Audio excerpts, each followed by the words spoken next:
Bueno, el ejemplo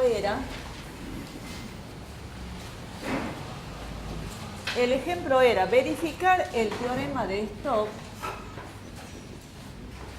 Verificar el teorema de Stokes.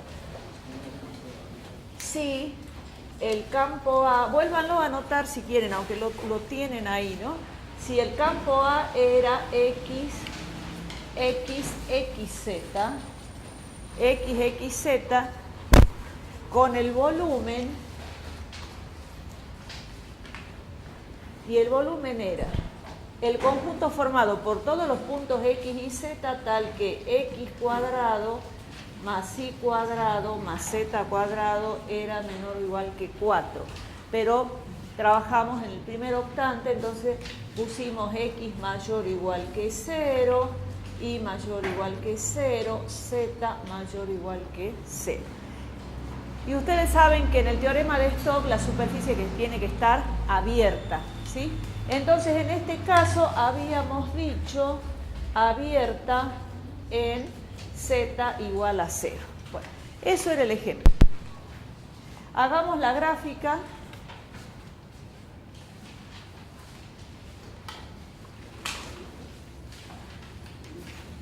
Chiquito nomás, la gráfica era 1/8 de esfera, ¿se acuerdan? Entonces, y la esfera tenía radio 2, o sea que la esfera corta al eje X en 2, corta al eje Y en 2, corta al eje Z en 2. Y como decía, abierta en Z igual a 0, vamos a graficar la curva, ¿sí? Entonces la curva era esa. Bien.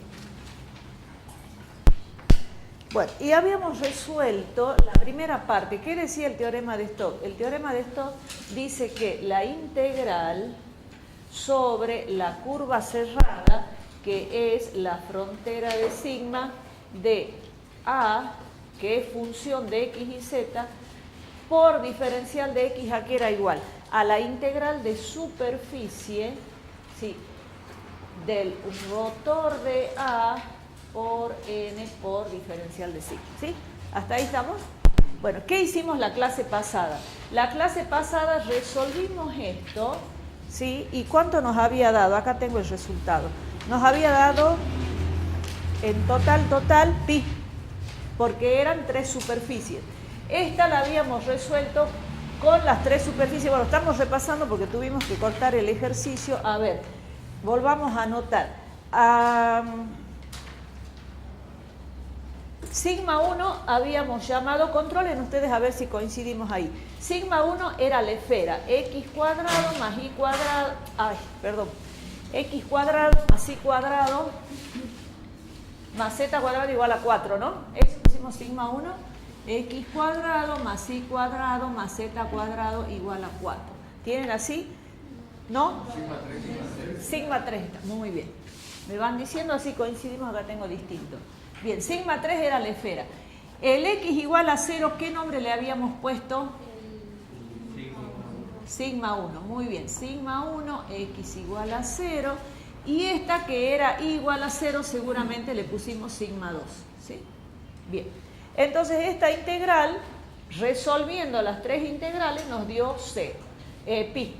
Bueno, eso hicimos la clase pasada hasta ahí. Lo tienen, así que yo lo escribí para que lo tengamos para hacer la otra parte. Bien, ahora hay que resolver la integral curvilínea, ¿sí? Bien, entonces vamos a resolver ahora.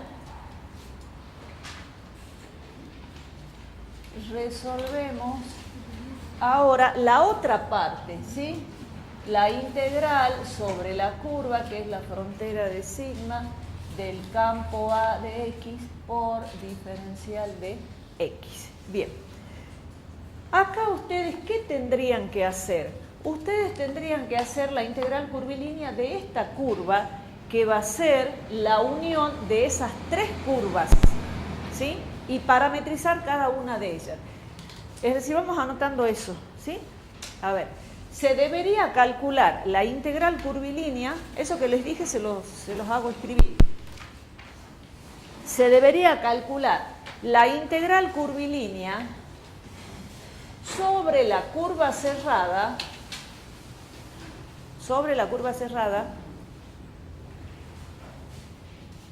que es igual, bueno, entonces le pongan la curva igual a la curva 1 unión la curva 2 unión la curva 3.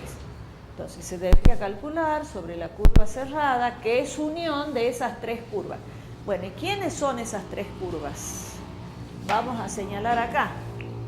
Esta que sea este tramo que está sobre el eje X, que sea C1.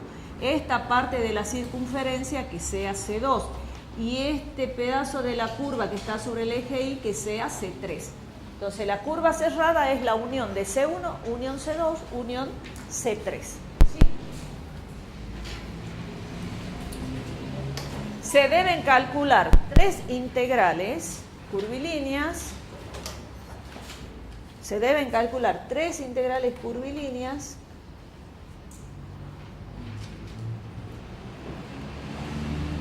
y luego sumar para obtener el resultado.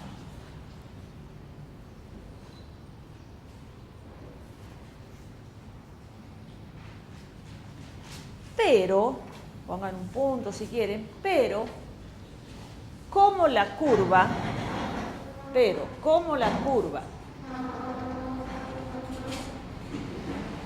está contenida en un plano coordenado,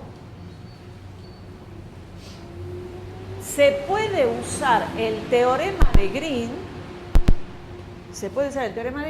para resolver esta integral. Bueno, ahora les explico. No, me está saliendo de la mente, así que no me pidas que lo vuelva a repetir, pedirle a algún compañero. Se puede usar el teorema de Green para resolver esta integral curvilínea. Bueno, el que se quedó le pide al compañero porque no lo tengo escrito. Bien, esto es así, chicos. Miren, cada vez que ustedes tengan dentro del teorema de Stokes la curva en un plano coordenado o paralelo al coordenado, van a usar el teorema de Green, ¿sí? Y eso sale de lo siguiente. Miren, planteemos esta integral. La integral a lo largo de la curva, ¿sí?, del campo A por diferencial de X va a ser igual. Bueno, a ver, veamos. ¿El campo A cuál es? El campo A es este, el XXZ. Entonces tenemos XXZ por diferencial de X, que es diferencial de X, diferencial de Y, diferencial de Z. Igual. Multipliquemos.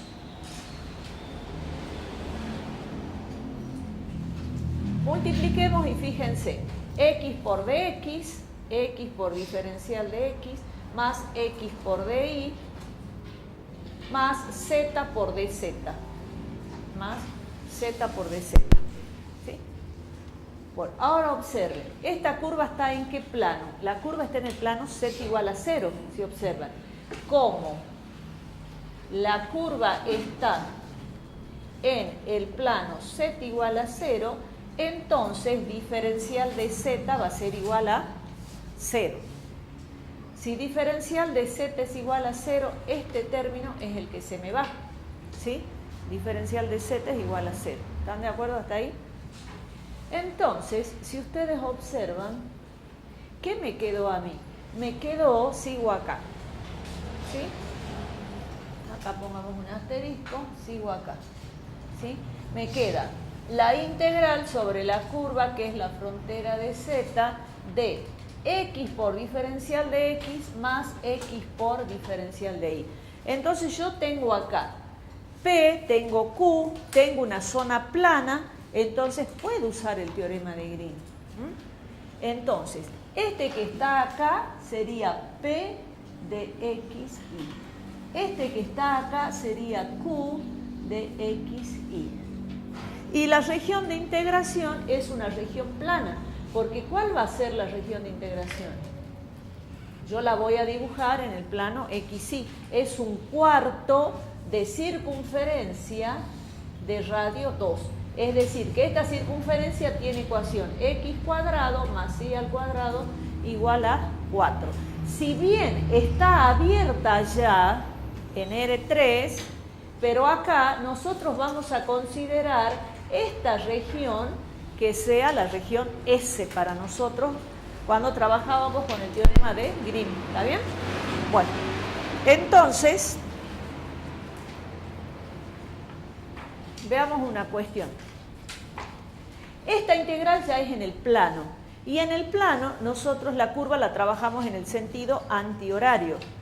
O sea que esta curva va a ir así, ¿no es cierto?